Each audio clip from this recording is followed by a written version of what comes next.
Desafios da Marinha do Brasil na promoção da segurança nacional.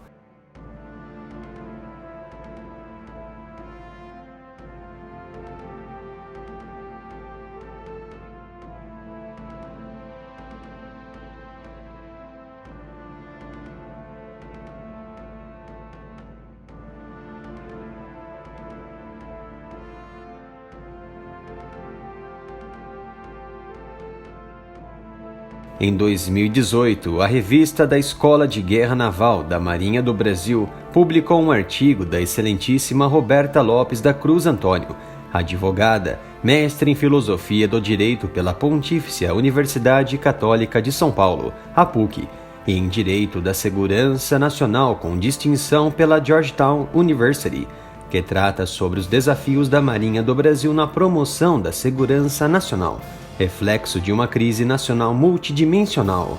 Este vídeo tratará de forma adaptada os aspectos que minam o avanço da estrutura operacional da Armada, que estão vinculados às dificuldades orçamentárias do país.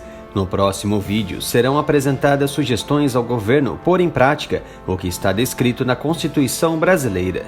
As Forças Armadas Brasileiras, compostas pela Marinha do Brasil, Exército do Brasil e Força Aérea Brasileira, destinam-se à defesa da pátria, à garantia dos poderes constitucionais e, por iniciativa de qualquer destes, da lei e da ordem.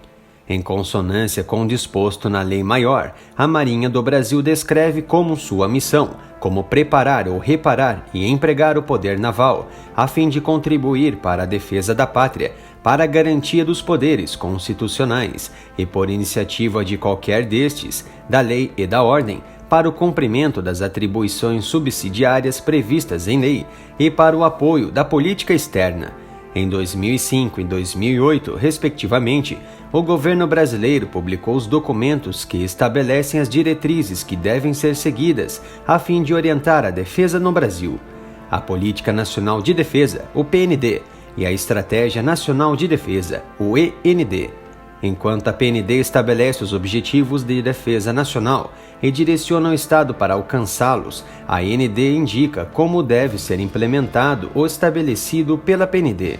Tão logo, ambos os documentos pavimentam o caminho para a construção da defesa que o Brasil almeja. A extensão da costa brasileira equivale a 7.491 quilômetros, sendo a 16ª maior área de costa nacional no mundo, e o meio de transporte marítimo é responsável por mais de 95% do comércio exterior do país. Aí estão localizadas reservas do pré-sal brasileiro de alto significado econômico, político e estratégico.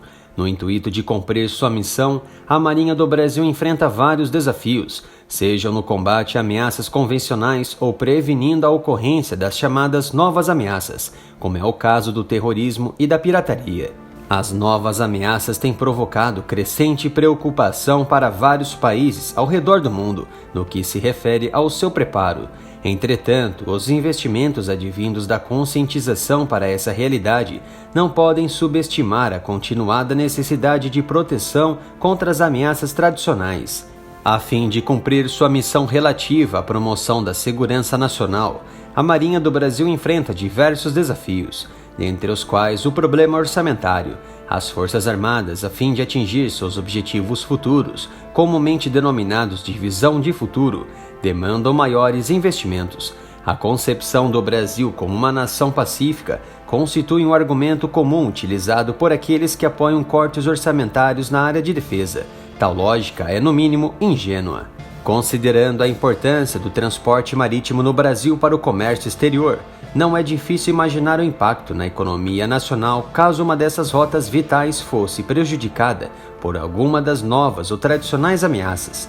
Não obstante a existência de uma inflação em torno de 6% em 2014 e 2016 e de 10% em 2015, o orçamento das Forças Armadas tem sido reduzido nos últimos 3 anos, a contar abaixo do ano de 2017. Em 2014, o orçamento das Forças Armadas totalizou 25 bilhões e 201 milhões de dólares.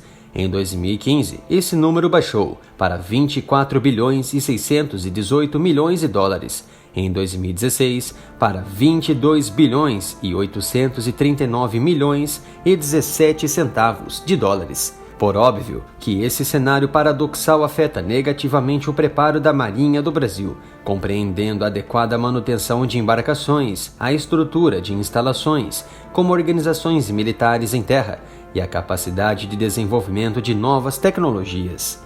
Vale destacar que não é independente quem não tem o domínio das tecnologias sensíveis, tanto para a defesa como para o desenvolvimento. Logo, a média de investimentos do Brasil em suas forças armadas tem sido menor que a de outros membros do BRICS, um grupo de países emergentes formado por Brasil, Rússia, Índia, China e África do Sul. Dados da Agência Central de Inteligência dos Estados Unidos, a CIA, relacionados aos gastos militares de países como percentual de seus PIBs, revelam que o Brasil ocupa a 65ª posição, de um total de 132 nações compreendidas na classificação. Nesse contexto, pode-se verificar a disparidade entre a posição do Brasil em 2017 enquanto economia, ocupando a 9ª posição de maior PIB do mundo, e seus investimentos em defesa. É, portanto, um desafio muito grande desenvolver programas estratégicos, como o projeto do submarino nuclear, que havia data de conclusão até 2025, mas que se encontra com prazo indeterminado, e também manter as despesas das Forças Armadas com esse panorama. Outro aspecto negativo que torna um desafio à Marinha consiste no mau uso de seus militares e seus veículos blindados regularmente no combate ao crime organizado. A Carta Magna admite o uso das Forças Armadas em atividades de segurança pública, apenas excepcionalmente por um período limitado, considerando que a função compete originalmente às forças auxiliares. Contudo, tal requisito não tem sido devidamente observado, e a Marinha, assim como o Exército e a Aeronáutica, tem de lidar com o emprego de parte de seu efetivo em atividades que não refletem suas funções centrais. Essa atividade é desempenhada pelos órgãos elencados no mesmo artigo, quais sejam a Polícia Federal, a Polícia Rodoviária Federal, a Polícia Ferroviária Federal, as Polícias Civis, as Polícias Militares e Corpos de Bombeiros Militares. Um outro órgão, no entanto, também exerce esse papel de segurança pública, como a Força Nacional de Segurança Pública, um corpo militar nacional. Porém, o artigo 142 da Constituição, ao prescrever as atribuições das Forças Armadas, acrescentou que, por iniciativa de qualquer dos poderes constitucionais, tais forças poderiam ser empregadas na garantia da lei e da ordem, o GLO. Tal emprego deve ocorrer conforme o artigo 15 da Lei Complementar nº 97, de 1999, apenas após esgotados os instrumentos destinados à preservação da ordem pública e da incolumidade das pessoas e do patrimônio. Parece evidente que as operações de GLO garantem aos militares das Forças Armadas poder de polícia, a fim de que possam atuar de tal forma até que a ordem seja restabelecida. O caráter subsidiário desse emprego significa que referida atuação não pode se tornar medida regular de preservação ou restauração da ordem. Essa intervenção ordinária das Forças Armadas traz riscos que, à primeira vista, passam despercebidos. O ex-ministro da Marinha, almirante de esquadra Mário César Flores, realça dois problemas. O primeiro seria um risco cultural, enquanto o segundo seria a tendência à complacência com as restrições que vêm cerceando o preparo militar para a defesa nacional, ou seja, distanciam das suas atividades centrais que lhes foram atribuídos e disciplinados durante sua formação. Esses desafios orçamentários e o uso inadvertidamente das Forças Armadas na garantia da lei e da ordem trazem impactos na capacidade dissuasiva da Marinha.